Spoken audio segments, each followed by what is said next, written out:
नमस्कार साथियों, मैं कृष्ण कुमार शर्मा। आज तारीख है 19 सितंबर 2025। ऐसे ही मैं न्यूज़ देख रहा था तो न्यूज़ में कहीं कहीं वोट चोरी और ऐसी घटनाओं का जिक्र आया। इन जिक्र के साथ कई नेताओं ने ऐसे भी वक्तव्य दिए कि अब जनता को, जनजीस को सड़क पे आ जाना चाहिए और संघर्ष करना चाहिए। निश्चित तौर पर अगर अन्याय कहीं भी हो तो ज़रूर उसके प्रति आवाज़ मुखर करनी चाहिए, परंतु यह भी तय कर लेना चाहिए कि अन्याय हो रहा है या नहीं। किसी के कह देने से कि कौवा कान ले गया, ऐसा तो नहीं आप कौवे के पीछे दौड़ गए हो, कान आपका आपके पास हो। तो न्याय और अन्याय हो रहा है कि नहीं हो रहा है, ये भी ध्यान से देखने लायक चीज़ है। कुछ बातें मैं कहना चाहता हूँ कि जब भी कहीं भी चुनाव होता है, चुनाव की प्रक्रिया में एक विधानसभा हो, एक लोकसभा हो के क्षेत्र में लाखों लोग वोट दे रहे हो, और लाखों लोग वोट दे के मतलब सोचिए कि भारत भर में कितने लोगों ने वोट दिया होगा। और ऐसे समय में अगर चंद मुट्ठी भर लोग, कहेंगे कि पॉइंट में भी नहीं कहूँगा, 1 लाख लोग, 2 लाख लोग मिल के विधानसभा घेर लें, राज्यसभा घेर लें, कोतवाली घेर लें, जिलों की कोतवाली घेर लें, एसपी ऑफिस घेर लें, न्यायालय घेर लें, और कहें कि अब परिवर्तन हम चाह रहे हैं, क्या ये वोट डकैती नहीं है? जिन लोगों ने 8 घंटे, 5 घंटे, 3 घंटे लाइन में लगकर वोट दिया था, उनकी जो वोट देने के समय जो त्याग किया था, उस वोट का क्या हुआ? उसको कौन देखेगा? आप हथियार उठाए गए और कुछ उपद्रव कर लिया और सरकार को दबा दिया, तो आपका वोट हो गया, आपकी सत्ता हो गई, आपका संघर्ष हो गया। उन बुढ़े लोगों का संघर्ष नहीं था जो किसी तरीके से चल के जाके बूढ़े कांपते हुए हाथों से वोट डाले थे 1 घंटा लाइन में लग के, उनका संघर्ष नहीं था। जो भूखे पेट जाके वोट दिए थे, उनका संघर्ष नहीं था। कहीं कहीं तो कुछ में कहा जाता है आधी रोटी खाएंगे वोट डालने जाएंगे, उनका संघर्ष नहीं था। अगर किसी भी संख्या बल के दबाव से सत्ता को उखाड़ने की कोशिश हो, तो यह मात्र मात्र मात्र वोट डकैती है, और कुछ नहीं मानूंगा इसको मैं। हाँ, आप परिवर्तन करना चाहते हैं, आप सशक्त तरीके से, तर्कपूर्ण तरीके से अपने दोस्तों में, अपने आसपास, अपने रिश्तेदारी में बताइए बातें कि ये सरकार अच्छी कर रही है, ये सरकार खराब कर रही है, ये काम अच्छा है, ये काम बुरा है। और जिस दिन वोट की बारी आए, उस दिन आप इतने सक्षम हो कि आप 1000 10,000 वोट ट्रांसफ़र करा दें, इधर का उधर करा दें।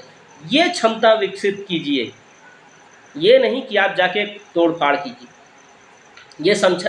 ये क्षमता नहीं आपकी।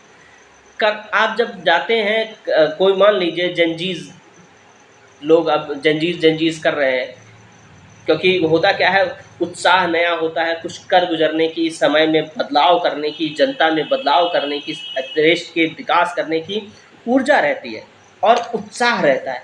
उत्साह का प्रयोग कौन कर रहा है, अगर आप ये नहीं समझ पाए तो आप गलत काम भी कर जाते हैं। ऐसे में आप क्या करेंगे? जिस कर, जो आपने भी कपड़ा खरीदा होगा, उससे कुछ कर गया होगा, उस कर से बनी हुई बिल्डिंग, उस कर से बने हुए संस्थान, उस कर से चलने वाली व्यवस्था को आप जाके उखाड़ रहे हैं, अपने पैसे का नुकसान कर रहे हैं, अपने पैसे का नुकसान कर रहे हैं। एक सामान्य परिवार का व्यक्ति लोन लेता है, परिश्रम से घर बनाता है, मकान बनाता है, दुकान बनाता है, आप उसको जाके लूटें और बाद में कहें कि ये तो जनता के कुछ फ्रेंच एलिमेंट थे।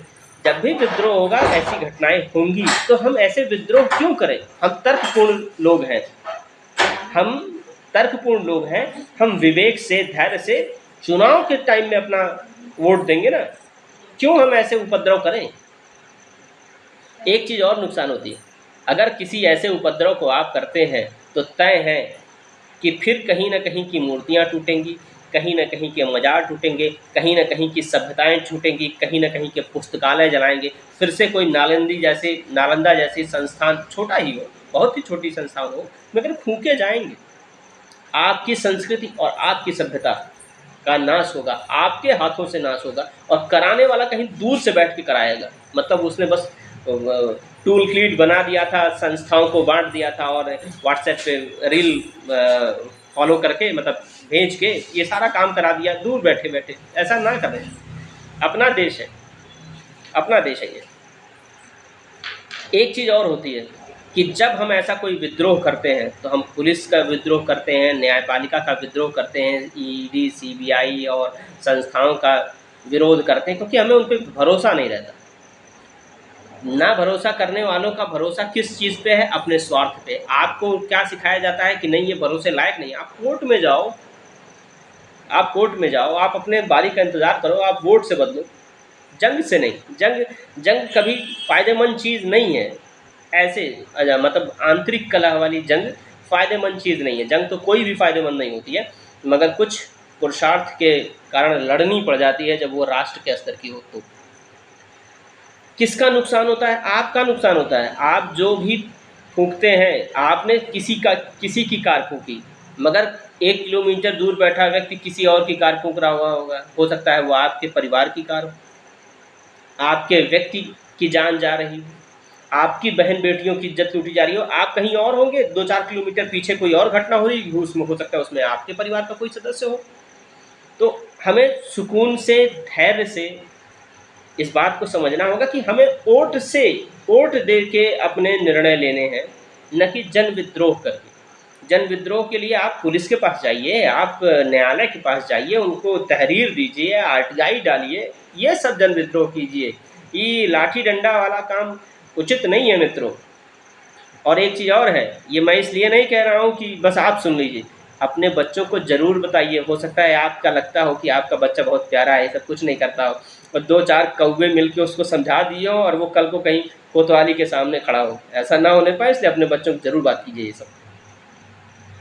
और ये करते कौन लोग हैं?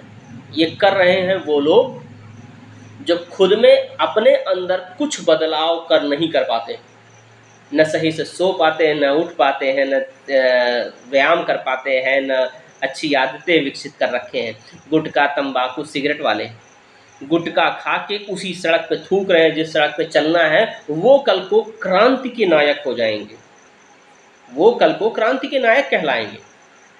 वोट डकैत है, ये क्रांति के नायक नहीं है, वोट डकैत है और कुछ नहीं मानता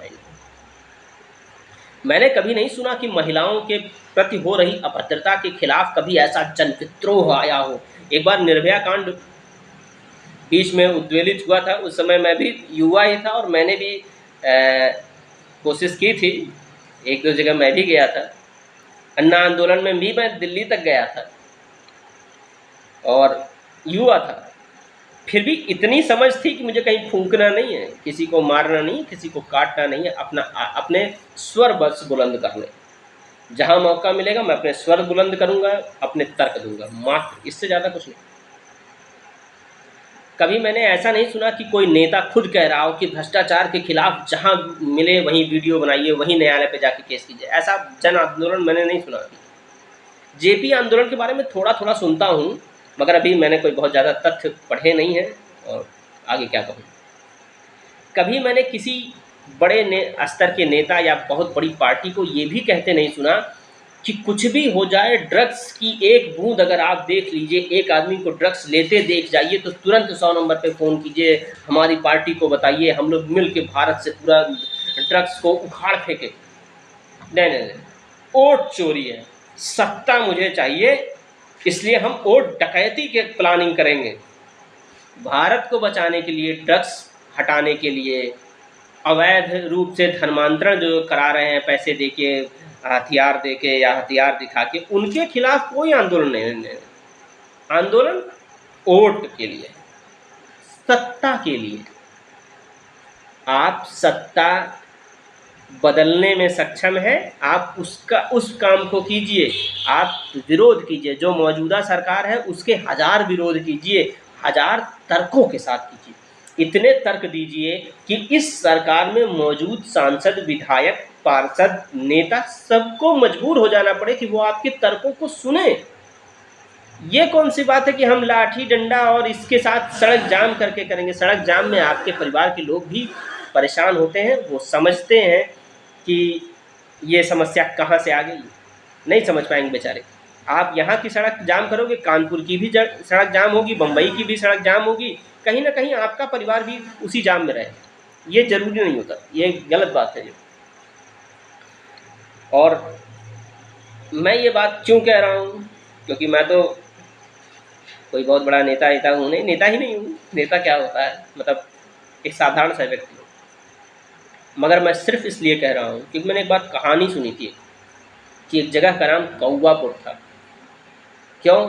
क्योंकि वहाँ पे सभी जीव जंतु और चिड़िया रहती थी, मगर बाकी सब चुप रहती थी और कौवे दिन भर काँव काँव किया करते थे, तो उसका नाम कौवापुर पड़ गया।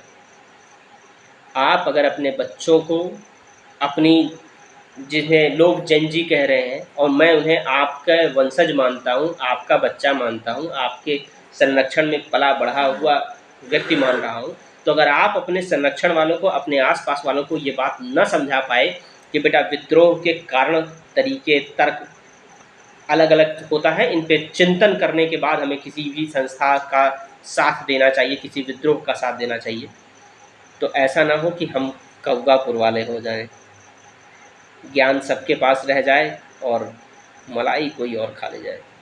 तो बस ये इतना कहूँगा। जय हिंद मेरे साथियों, अपने बच्चों से इस बात पे ज़रूर चर्चा कीजिएगा। जय हिंद।